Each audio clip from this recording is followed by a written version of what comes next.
si j'essaie de me convaincre que j'ai pas fait ça pour rien, puis que j'essaie de me convaincre aussi que les gens m'acceptent pas dans des projets ou me prennent pas pour des projets parce que je suis la fille de Marc, t'sais. Mais après ça, je pourrai jamais savoir ce qui se passe dans la tête des gens.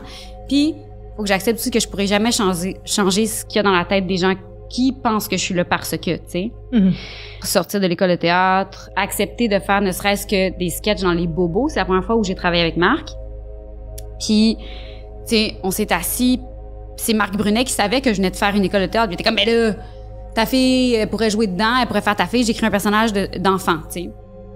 Puis là, Marc était comme, je suis pas sûre, ça me tente, je suis pas sûre que ça tente à Léane, faudrait qu'on en discute. Puis... Vous écoutez Centré sur l'équilibre, le balado du Stromspa nordique. Découvrez un contenu bien-être avant-gardiste et audacieux offert en partenariat avec nos collaborateurs aux expertises variées. Joignez-vous à nous dans cette quête d'équilibre, un épisode à la fois. Bonjour, bienvenue à un nouvel épisode du Balado. Je m'appelle Evelyne, je suis vraiment contente d'être avec vous encore une fois. On reçoit une comédienne aujourd'hui, une animatrice, une chanteuse. C'est vrai, c'est dans la définition de Léane Lavrèche-Dard. Bonjour Léane. C'est qui? C'est-tu sur mon site? Genre, Oui. faut-tu que je chicane quelqu'un? Oui, mais il y a aussi maman, ça j'ajoute. Oui, ça aussi. Plus maman que chanteuse, je pense. C'est vrai, mais t'as une bonne voix, arrête. Ben, dans le sens où ça passe très bien en direct de l'univers, Oui. mais on fera pas un EP avec ça, là. Léane, comment tu te présentes alors? Dis plus, est-ce que tu dis davantage que t'es comédienne, que t'es chroniqueuse, animatrice? Moi, mettons, dans quand faut que je remplisse un formulaire, j'écris toujours travailleur autonome. On dirait que j'ai jamais assumé. Mon chum me questionne souvent puis me bouscule. Pourquoi t'écris pas actrice ou comédienne? Ou je suis comme, on dirait que je sais pas si c'est ça que je suis vraiment. Je trouve que travailleur autonome, ça dit ce que ça dit. C'est flou.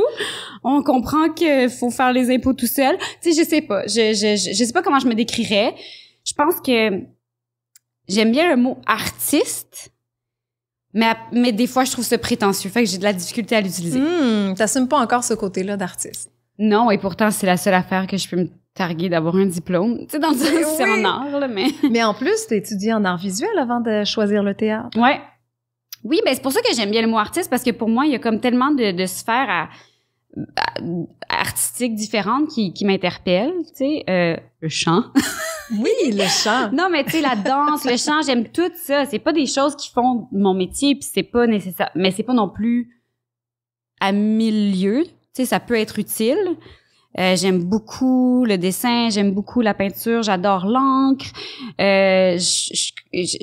J'aime beaucoup l'histoire de l'art. Tu sais, il y a comme plein d'aspects d'une formation artistique qui me passionne. Fait que ça devrait être ça mon champ d'expertise, mais je sais pas. Je dirais que je suis pas prête à dire ça. Pourquoi tu as choisi le théâtre finalement? En fait, j'avais vraiment hâte, moi, d'arriver au cégep dans la vie parce que c'était comme justement une formation très ciblée sur quelque chose que j'aime. Puis finalement, en arrivant au cégep, j'ai fait des cours de théâtre en parascolaire, tu sais, la troupe là, du cégep. Puis je me suis rendu compte à un moment donné que j'avais plus hâte d'aller à mes répètes de théâtre le soir qu'à mes cours d'art le jour. Puis j'étais comme, c'est pas normal que la chose que j'attendais depuis si longtemps, moi, depuis secondaire 1, je savais, je voulais aller au cégep du Vieux-Montréal, je voulais étudier en art visuel, j'avais un parcours de fait dans ma tête.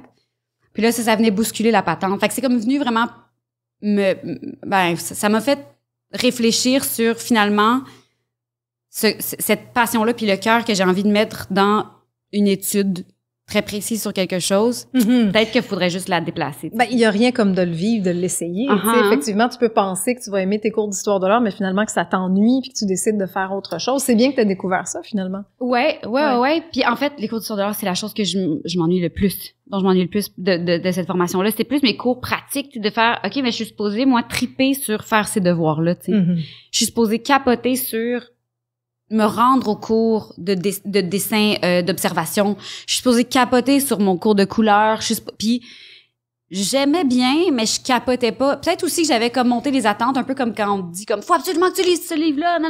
Puis là, tu fais, on dirait qu'on me l'a trop hypé, là, avant que je me plonge dedans. Fait que peut-être aussi que j'avais trop d'attentes. Mais, puis que c'est ça aussi que la surprise du théâtre a fait, peut-être aussi. Mais ouais, c'était comme j'avais pas le choix de au moins essayer. Tu avais hâte d'aller au cégep, peut-être aussi parce que ton secondaire, ça a été une période assez intense, assez difficile de ta vie. Ta maman a eu un cancer. Ouais. Elle en est décédée, tu étais en secondaire 5. Ouais. Donc, ton secondaire a été marqué par sa maladie quelque part. Oui, toutes les, tu sais, son diagnostic est arrivé, je pense que c'est en secondaire 2, fait qu'au final, tu sais, effectivement, tout mon secondaire a été axé là-dessus, humainement. Mais aussi, je le dis avec, je veux pas que ça sonne prétentieux, mais j'avais vraiment pas tant de défis au secondaire.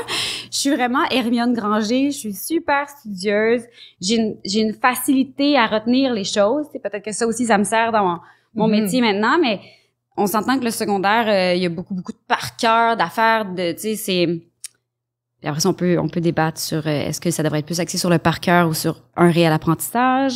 Non, mais c'est généraliste. Je vois ce que tu veux dire. Le secondaire, c'est quand même une éducation généraliste pour que tout le monde s'y retrouve. Puis ensuite, au cégep, à l'université, et plus tard, on peut se spécialiser, tu sais. Ouais, puis j'avais pas de problème avec mes notes. J'avais pas de... Fait que, tu sais, il y avait comme une part de défi que j'avais hâte d'attaquer, tu sais, pour réellement assouvir ma curiosité. Mais pourquoi tu dis ça comme ça? Ben, en fait, c'est que je me fais penser à ma grand-mère puis ça me fait rire. Mais tu sais, elle me dit quand j'étais jeune, elle était comme, mais t'aimes tellement apprendre. Puis j'étais comme, come on. mais c'est ça. Elle avait raison. J'aime beaucoup apprendre. Puis je trouvais qu'au secondaire, j'apprenais pas assez de choses. Puis c'est un luxe là, de pouvoir dire ça parce que ça peut être vraiment difficile. Le secondaire en termes de scolaire, là, tu sais, quand on a des difficultés. Moi, mes difficultés étaient ailleurs, tu sais. Puis heureusement, donc, que j'avais pas trop de problèmes à l'école. Ça m'a permis de pas être... Que les épreuves que je traversais dans ma vie à la maison affectent trop le parcours. Ça aurait pu être vraiment difficile aussi. Ouais, ben c'est ce qui permettait finalement de manquer de l'école à certains moments, de passer des après-midi avec ta maman, entre autres. Ouais, puis quand même de finir avec des méritas. Voilà. C'est bien. Non, mais il y a eu ça, il y a eu du... Puis en même temps, ça forge... Bon, l'école est supposée quand même créer des citoyens, des humains à part entière pour le monde dans lequel on vit, puis le monde de demain. Je trouve pas que c'est vraiment ce que l'école fait. L'école crée beaucoup des travailleurs puis des gens qui vont s'inscrire dans une façon de faire de la vie, mais ça crée pas nécessairement des humains puis des bons adultes. Moi, cette épreuve-là m'a appris à vouloir devenir un bon adulte. Tu sais. Je dis pas que je le suis devenu nécessairement, mais ça m'a vraiment challengée puis ça m'a vraiment fait avancer à plein de niveaux, tu sais. Qui, je crois, aujourd'hui, sont peut-être sont des armes que j'ai dans ma besace, un petit peu plus solides que les armes que ce que l'école m'a donné, par exemple. Comme quoi, par exemple? Tu trouves que ça t'a responsabilisé? Ça m'a responsabilisé, mais ça m'a appris la résilience, ça m'a appris la gentillesse, ça m'a appris la patience, ça m'a appris la détermination. Tu sais, je fais qu'il y a comme énormément de... Puis, tu sais, je souhaite pas ça à personne. c'est pas comme vivez la maladie d'un proche, ça va vous tough it up. Mais j'étais vraiment une autre personne avant cette épreuve-là dans ma vie. Puis, je pense que l'être humain que je suis aujourd'hui est vraiment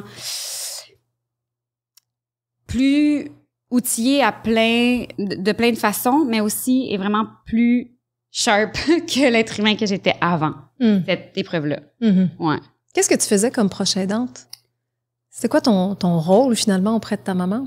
Ben honnêtement, même le mot proche aidante est venu vraiment plus tard. Tu sais, j'étais pas consciente que c'est ça qu'on faisait, mais je pense qu'inévitablement, tout le monde le devient dans une famille, peu importe l'âge qu'on a quand quelqu'un est malade, tu sais, de ce type de maladie-là. D'abord et avant tout, la présence, l'écoute puis l'amour, ça va être la première tâche, je pense, de proche aidance de tout le monde, tu sais. C'est pas concret, c'est pas compter les pilules puis savoir à quelle heure les donner. C'est mettons, dans mon contexte, c'était vraiment plus mon père qui faisait ça, évidemment. Mais ça fait partie de la job bien plus souvent que le comptage de pilules. Mais les moments tu sais, là, dans le concret, moi, c'est ma mère qui était malade. Fait faire à manger, faire le souper, aller faire l'épicerie. On disait que je manquais des fois de l'école, c'était parce que j'allais faire l'épicerie l'après-midi pour faire le souper le soir. S'occuper d'elle aussi dans ce qu'on a tous besoin, tu sais, mettons, c'est moi qui ai rasé les cheveux, c'est moi qui on a fait des bains de sel, tu sais, il y avait comme tout ce qui est bien-être physique qui est pas lié avec la médication, mettons, c'est ça que je pouvais faire, tu sais, parce que le soin finalement. Le soin, ouais. Fait que c'était plus ça. J'étais pas tu sais, j'étais trop jeune pour faire des lifts, j'étais trop jeune, mais tu sais, l'accompagner à certains traitements, être là, lire avec elle des magazines de potins, juste pour changer les idées. Ouais, un peu de divertissement. Puis, ouais. C'est vraiment une présence, finalement. Une présence, ouais. Des petits massages de pieds. Des petits massages de pieds. Ça fait un bon bout de chemin, quand même. Ouais, je comprends. Ouais. Elle était comment, ta maman? Quel souvenir tu gardes d'elle? Je me pose souvent la question si je me souviens exactement ou si mon souvenir est comme embelli par le fait que c'est figé dans le temps, par le fait que l'amour d'un parent qu'on délaisse un peu dans le passé, tu sais. Fait que je sais pas si ma réponse, elle est 100% vraie, tu sais, mais ce dont je me rappelle, c'est vraiment tu sais, vraiment, vraiment têtue, là. Vraiment têtue. Ça, je sais que c'est vrai. On en parle encore. C'est confirmé par des gens qui l'ont connu plus longtemps que moi.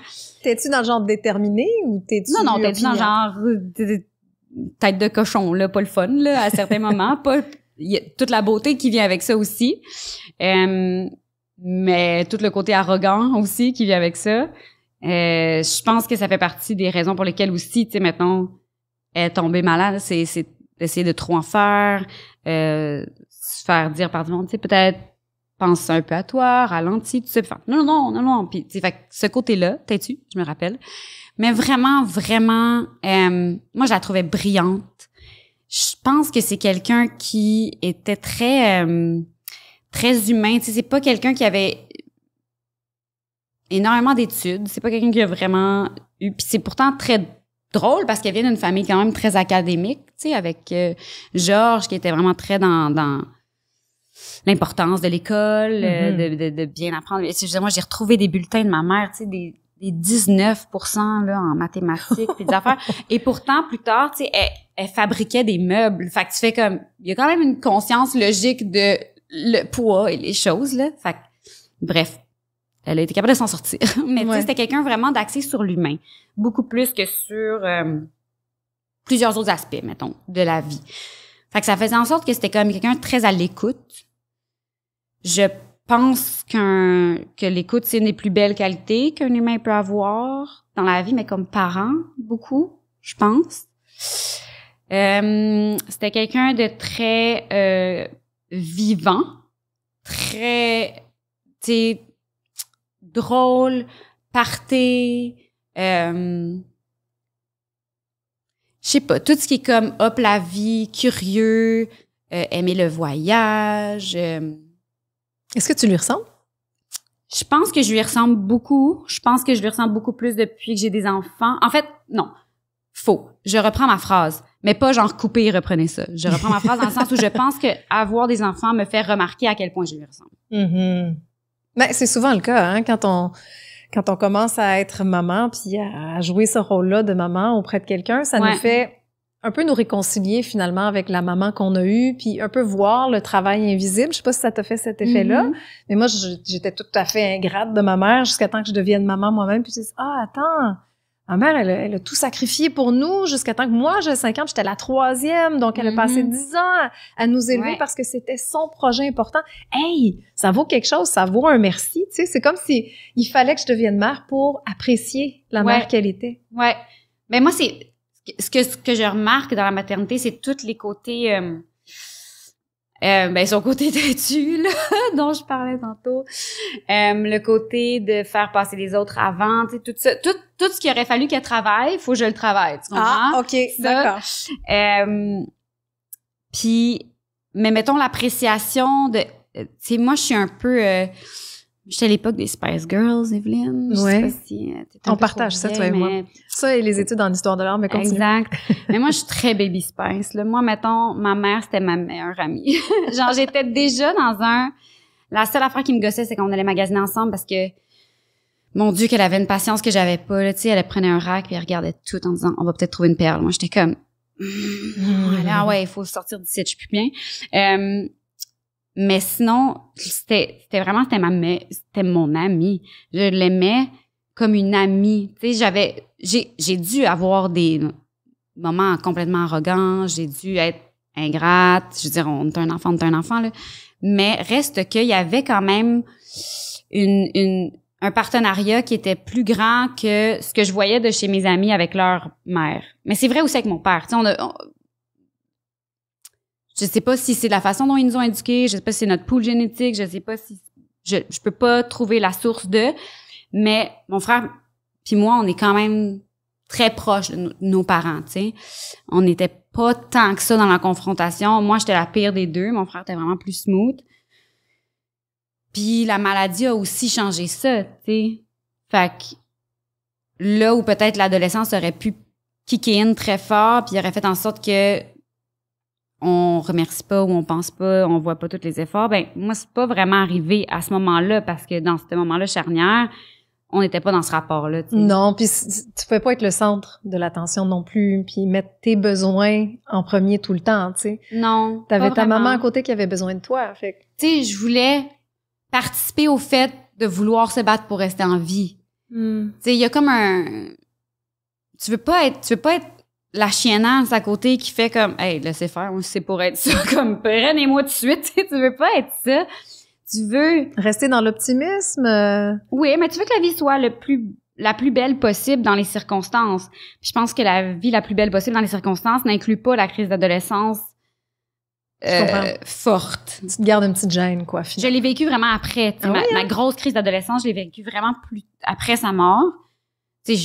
Encore là, je répète, j'étais pas parfaite là, au loin de là, mais je pense que ce côté-là que les enfants ont avec leurs parents vers 13, 14, 15 ans, de faire comme « Hey, amène-moi là, fais ça. » Ce côté-là de prendre pour acquis, mettons, les efforts des parents, ça, je pense pas que c'était notre cas. J'inclus mon frère là-dedans aussi. Ouais, ben vous semblez en tout cas avoir des liens tissés serrés dans ce qu'on voit publiquement. D'ailleurs, je sais pas à quel point tu sais, cet aspect-là de ta vie, parce que t'es pas né dans une famille ordinaire au Québec, là, on va se le dire. T'as quand même un grand-papa, Gaétan, qui était comédien. Ouais. Ton père qui est dans les médias depuis je sais pas combien de temps. Je veux dire, on a des labrèches dans le paysage médiatique depuis quoi? 50 ans, 60 ans peut-être? Tu fais partie d'une lignée quelque part. Tu sais, il y a un aspect très public aussi à ta vie. Comment tu gères ça d'ailleurs? Cette différence-là entre regarde, j'ai un conjoint qui est aussi acteur, c'est Michael Gouin. Oui, quelle affaire. Je veux dire, vous avez quand même mis de l'avant aussi votre relation entre ton papa et toi dans son émission de télé. Vous faites des sketchs ensemble. On a l'impression de vous connaître. Ouais. Mais elle est où la frontière entre le privé puis le public chez toi? Ben, à plusieurs égards, mettons,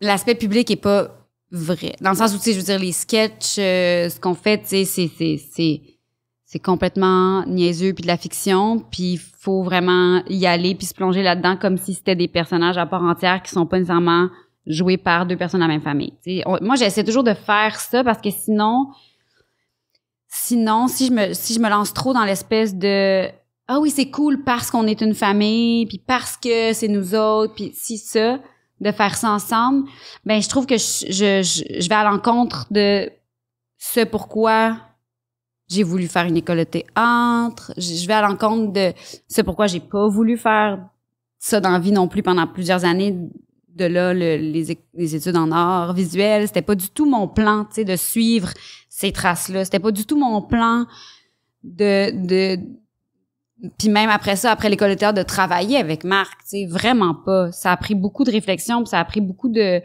discussion. C'était quoi ta réticence? Ben, c'est que j'avais peur de me faire dire que j'étais juste là parce que. T'es la fille d'eux. Ouais, puis ce qu'on me dit tous les jours, tu sais, fait. On te le dit encore? Ah ben oui, mais tout le temps, tu sais. Puis moi, au moins, je peux, quand je me couche le soir, faire...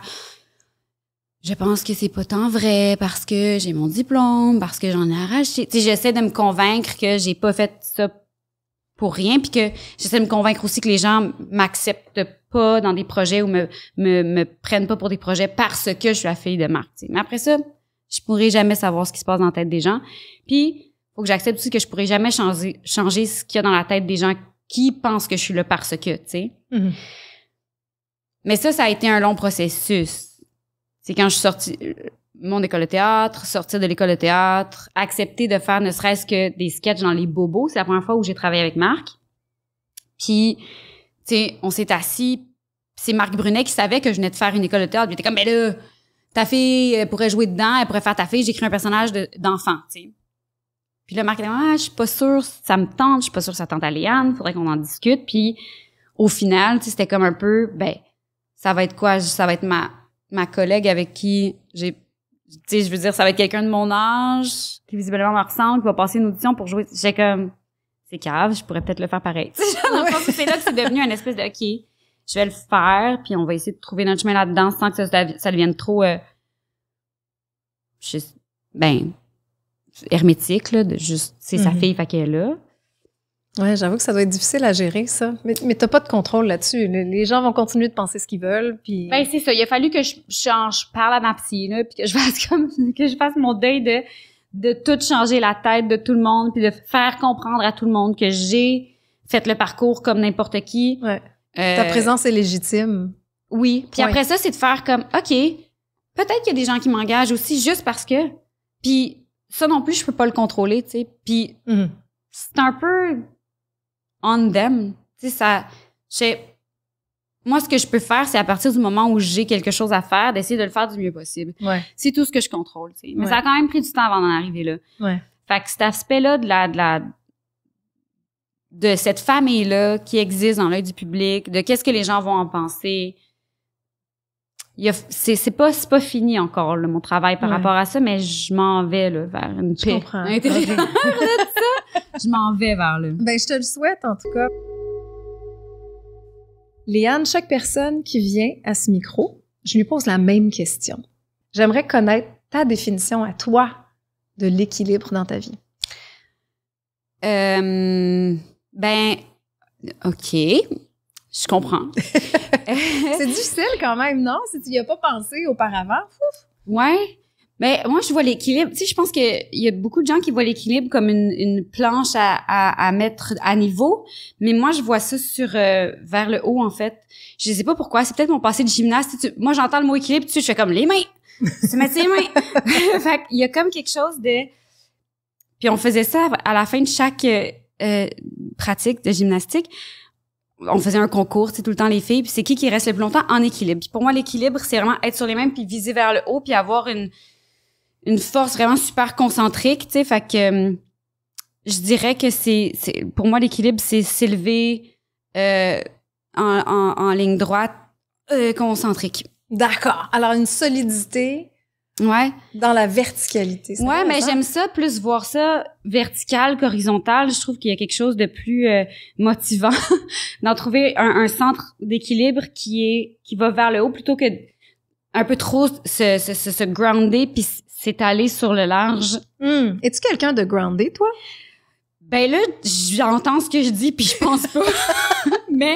Mais j'essaie d'être plus groundée. Mais peut-être que je suis plus aérienne, tu sais. Il y a peut-être un peu de ça. Ben, une gymnaste, forcément, t'es aérienne.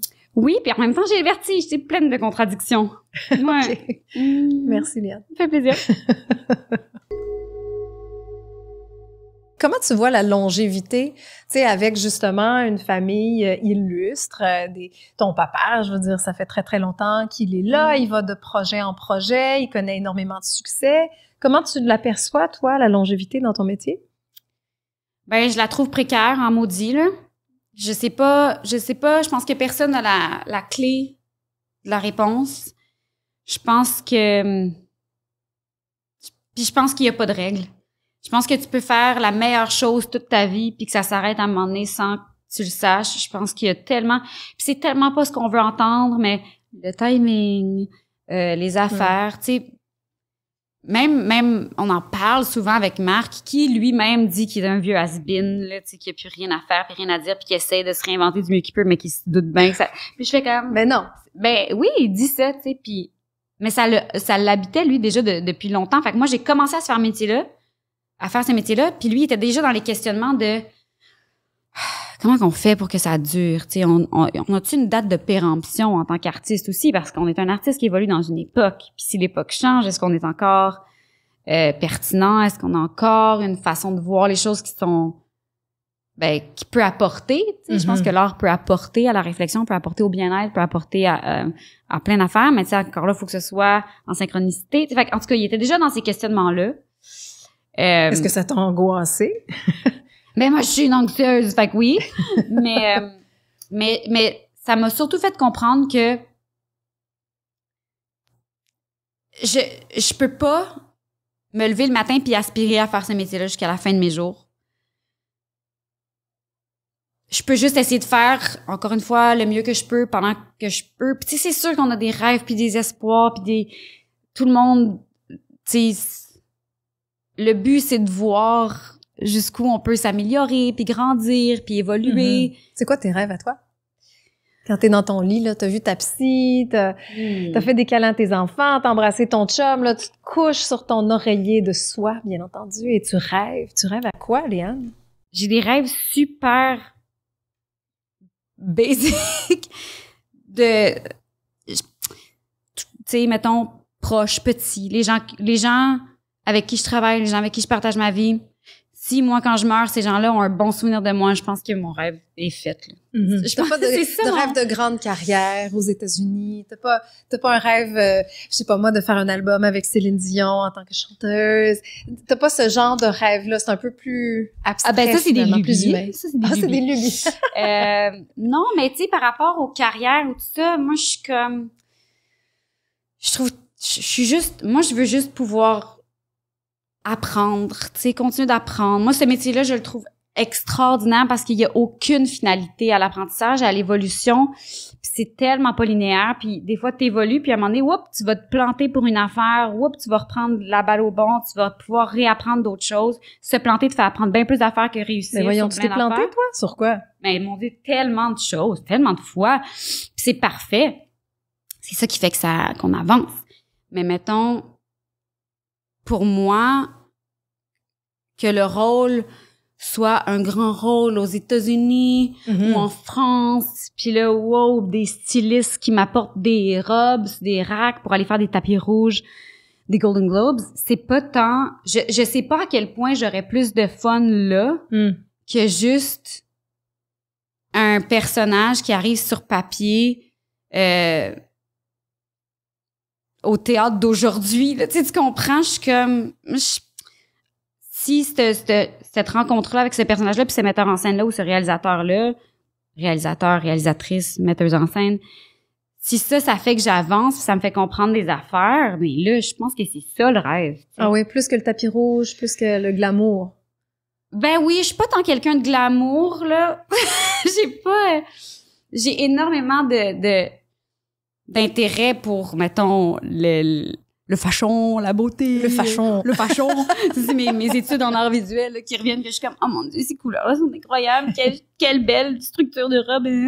Mais mettons, je suis pas la fille sur un tapis rouge qui va être dans les 10 mieux habillées. Là. Souvent, ça va être comme, t'as pris où tes affaires? Je suis comme, il y a une friperie sur Ontario avec des beaux petits tops. Fait que tu sais, je suis pas... Ouais, c'est ça. Je pense pas que je suis prédestinée à ça. Ça fait pas partie de moi non plus vraiment. C'est intéressant parce que dans les choses qui nous ont interpellés dans l'équipe avant de te rencontrer, Léane, faut dire qu'on s'était déjà rencontrés, mais c'était toujours dans des contextes de promo. Exact. Je suis d'ailleurs très, très contente de faire ta connaissance et qu'on puisse parler pour vrai. Une des choses qui nous avait marqué, c'était ton rapport à la féminité. Tu disais que pendant longtemps, tu as voulu être one of the boys. Ouais. C'est un des garçons. Tu voulais presque être un gars, finalement? Irais-tu jusque-là? Moi, j'ai essayé de faire pipi debout longtemps. Puis là, je me suis rendu compte que c'était malheureusement physiquement salissant. Ben, tu sais, ouais, c'était pas possible, là. À l'intérieur, en tout cas. Parce qu'en camping, tout se peut. Mais Mais ouais, je suis comme... Mais ça, tu vois, je pense que c'est quelque chose qui m'a quand même aussi un peu été transmis de ma mère. Je pense que ma mère mesurait 5 pieds 1, pesait 103 livres, peut-être, OK? Puis, elle a conduit des camions. Je sais pas comment, avec combien de coussins sous ses fesses pour être capable de voir. J'ai aucune idée. Elle a fait de la régie de spectacle. Puis, tu sais, elle était comme un peu... c'était la fille d'une famille de 3 gars, puis... donc 4 enfants, 3 gars, une fille. Puis, tu sais, elle était comme... Elle avait toujours envie de se prouver, peut-être plus forte, puis nanana, puis... elle avait une drive. Elle avait une drive, puis je pense que ça reste quand même une drive qui était le fun à une autre époque. Pourquoi tu dis ça? Parce que je pense que le féminisme évolue de plus en plus, puis je pense que c'est comme des choses qu'on a... je pense qu'il y a eu des phases de féminisme qui étaient comme... Faut être aussi forte que les gars, puis être plus forte que d'autres, nanana, pour montrer que... Je pense pas que c'est exactement la bonne façon, là, on est peut-être plus là, en tout cas. Je pense que c'est ça, qu'on est plus là. Puis, mais je pense que ça a comme... Parce que ça crée une certaine forme de misogynie internalisée, tu sais, de faire comme... Pourquoi je glorifie ces trucs-là qui sont apparentes chez mes compatriotes masculins, mettons. Mm-hmm. Puis que j'essaie d'être ça ou plus ça que comme eux. Comme quoi ça? Qu'est-ce que tu essayais de faire? Non, mais la force, mettons la force physique. Le côté moi ça a été comme une fierté dans ma vie de pas pleurer quand j'écoutais des films là, longtemps là. Moi ça me touchait pas, tu sais, j'étais comme je sais pourquoi tu sais pourquoi ça?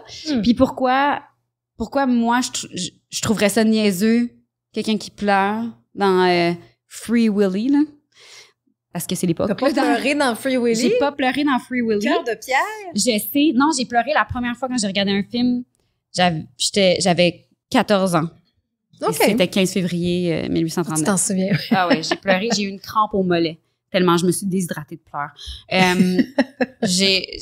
Mais c'est ça. C'était comme une fierté d'être cool avec les gars de jouer au soccer. Je faisais de la gymnastique aussi. Fait que j'étais quand même physiquement très apte et très forte. Tu sais, mettons, je pouvais là, me battre avec des gars. Ça, j'aimais ça. Mais je suis pas d'accord aujourd'hui avec ça. Je suis pas d'accord que c'est pas le fun d'être, tu sais, fort, tout ça. Non, je suis comme, oui. Mais pourquoi en comparaison toujours avec les hommes? Et pourquoi donc ce désir-là d'être fort, physiquement, endurant, ou peu importe, inévitablement me fait... tu sais, mettons, me fait m'éloigner d'une forme de féminité. Pourquoi c'est en compétition? Tu sais, je suis pas la plus belle, je suis vraiment pas comme la plus mieux attriquée. Puis ça, j'étais comme, j'ai plus de chance avec mes épaules larges de natation puis de gymnastique d'avoir une place dans le troupeau à gauche, mettons, qui étaient les gars, que de me faire une place dans le troupeau à droite de gens qui avaient des valeurs qui étaient plus loin de ce que j'étais. Tu te reconnaissais plus dans la gang de gars, donc tu voulais probablement leur ressembler. Comment t'as fait, puis à quel moment t'as commencé à te sentir féminine puis à assumer ce côté-là plus féminin? À 29 ans. 29? Genre. Wow, c'est récent. Ouais. C'est pas encore fait. Mais je dois vraiment lever mon chapeau bien bas à mon chum à ce niveau-là, qui a vraiment travaillé fort pour me faire comprendre que ça partait vraiment plus de l'intérieur de moi, de faire comme... C'est le premier à avoir fait que, hey, toi, là, quand tu te poses pas de questions puis que tu t'arranges d'une façon que tu te trouves belle, puis que tu y vas un peu avec ton feeling, t'es plus belle que, tu sais, que ben du monde. Puis il était comme souvent, il m'a fait réaliser que souvent, j'ai essayé justement de le faire un peu en trafiquant à gauche, à droite, mes instincts, un peu en ne m'écoutant pas. Puis il dit ça te sert jamais, tu sais. Quel bon conseil. Ouais, vraiment. Ben heureusement, on a les hommes qu'on a en 2024-25. Ils sont sharp. Mais oui, vraiment, il m'a vraiment aidé à faire mon chemin là-dedans, puis à trouver... à décortiquer, moi, mettons, qu'est-ce qui, pour moi, va rejoindre la féminité, puis qu'est-ce qui, pour moi, va rejoindre la beauté, tout ce que dans un milieu dans lequel, en plus, on est scruté on constamment. évolue. Ouais, faut comme se le trouver, là, ce chemin-là. Fait qu'il m'a beaucoup aidé. On l'aime, Michael. Full. On veut un Michael dans notre vie qui nous dit qu'on est belle quand on s'écoute, franchement. Ouais, vraiment, vraiment. Puis la maternité, est-ce que ça t'a fait reconnecter avec Encore plus. justement ce côté féminin-là? Moi, la maternité, pour moi, ça a été le plus gros genre fuck you à toutes. Ça a été le vent qui m'a poussé le plus dans le dos, dans le bon sens. J'ai vraiment... Puis je pense pas que c'est ça pour tout le monde, puis je pense pas que ça doit être ça pour tout le monde, là. Moi, j'avais envie de le vivre, tu sais, déjà. Ça aide. Mais aussi, ça m'a tellement reconnecté avec les choses qui, pour moi, étaient les plus importantes. Puis, ça reste... Je vais dire quelque chose qui va être controversé, mais ça reste une épreuve, tu sais. Pourquoi c'est controversé? Ben parce que moi, j'ai déjà dit X ou Y chose que je trouvais compliqué, puis il y a quelqu'un qui m'est arrivé en disant comme « Ah, c'est le fun que tu sois une voix d'une mère qui trouve ça tough. » Puis j'étais comme « Oh, attends une minute, je pense qu'on s'est mal compris. C'est la plus belle chose de ma vie. » Puis c'est pas...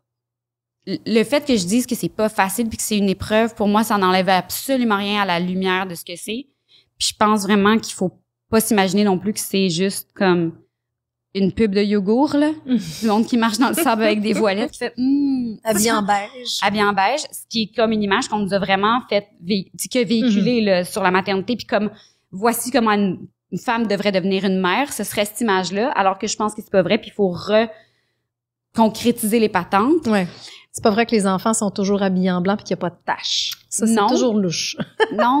Sur des photos. C'est pas vrai que tes cheveux sont soyeux. Puis c'est pas vrai que tout se passe bien. C'est pas vrai que l'enfant sort, il va sur ton épaule comme ça, puis il se met à dormir, puis après ça, quand il a soif, il tète. Je veux dire, c'est pas ça. Fait que tout ça, pour moi, ça a comme fait... OK, wow. Genre, mon corps a pas de limite. Il y a vraiment eu une prise de conscience de faire « Honey, j'ai donné la vie. Ton point de vue sur X, Y ou Z, je m'en contrefiche, vraiment. » Là, j'ai vraiment censuré mon mot en milieu. Oui, là. Je l'ai entendu. Bravo. Fait que ça a été libérateur. Mais vraiment libérateur pour moi, de faire comme « Oh, attends une minute, tu sais. T'es puissante. » Ouais, vraiment. Ouais. Je suis Gaïa et personne ne peut m'enlever ça. Et je ne peux l'enlever à aucune autre mère. Et je ne peux l'enlever à aucune autre femme parce que ça m'a fait vraiment prendre conscience de tout ce que le potentiel du corps de la femme. Qu'on aille ou non vers la maternité, qu'on aille ou non vers avoir des enfants. Mais on est des brutes, on est plus forte, on est plus tolérante, on est plus résiliente que des choses dans cet univers. Ouais. Hey, j'ai une question un peu plus personnelle. Déjà qu'on est déjà dans le personnel depuis le début, tu vas me dire, là, mais je suis curieuse, en tant que maman, comment tu parles de ta mère à tes enfants? Tu sais, je veux pas comme... Il y a pas de mausolée, là, à maison, avec, genre, des son photos. Portrait, des fleurs, tout ça. Non, mais ça passe par quoi? Comment tu parles de grand-maman? C'est-tu grand-maman? C'est grand-maman Fabienne, tu sais, on la nomme. Mais en fait, une des très, très bonnes amies de ma mère, Suzanne, a fait faire une... connais-tu les poupées, les Raplapla? Oui.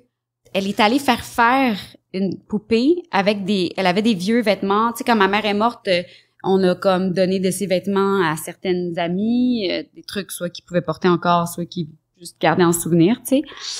Puis elle a fait faire une poupée avec une photo, tu sais, avec des cheveux qui ressemblaient, puis des petits bouts de vêtements. Hey, j'ai des frissons. Mais comme elle a amené ça à la maison, j'étais bouleversée, là. J'étais comme, ça n'a pas rapport, c'est ben trop beau. Tu sais, les poupées, blablabla, ils arrivent toujours avec une espèce de fiche technique. Oui, avec le nom, puis... C'était Fabienne, puis... Fait que ça a été comme ça l'introduction, tu sais. Je suis allée présenter mon fils à ma mère, à sa tombe. juste comme c'est là qu'elle est, puis tout ça. Du côté à mon chum, il y a mamie Hélène, mais de mon côté, il y a pas. Puis c'est au début aussi, c'est que mon père a une blonde, puis il disait c'est ma grand-mère, j'étais comme ben non, dans le sens où elle a comme vraiment pas l'âge d'être ta grand-mère. Fait que j'étais comme non. Puis c'était comme, mais je voulais pas comme trop marteler. Sauf que il s'est passé un truc vraiment bizarre. Un soir, qu'on marchait sur la rue, on était allés chez des voisins, 2-3 maisons plus loin, jouer en après-midi dans la cour, puis on avait finalement décidé de comme souper là tout le monde ensemble, on avait fait un barbecue, puis on rentre, il devait être 6h30, 7h, mais c'était l'automne, fait qu'il faisait déjà noir, c'était comme 2 semaines avant l'Halloween, tu sais. Fait que là, on marche vers la maison, je suis avec mon enfant, il est dans mes bras, il a comme 2 ans, à peine, mon chum est là. Puis là, on marche. Non, il y a 2 ans, parce qu'il parlait quand même bien. Puis là, il pointe de l'autre bord, il fait « Hey! » Puis là, je fais « Oui, il y a des belles décorations, hein! » Tu sais, je pensais qu'il pointait les décorations d'Halloween. Puis il dit « C'est mamie Fabienne. » Puis là, je sais que les gens vont être comme, genre, elle est complètement virée sur le capot, mais c'est pas mes paroles à moi. Puis je crois quand même que les enfants, des fois, ils ont des sensibilités qu'on n'a pas. Je regarde mon chum, je fais « Qu'est-ce qui se passe? Pourquoi il parle de ça? » Puis, en plus, c'est comme un running gag, comme moi, j'ai peur des fantômes dans la vie, là.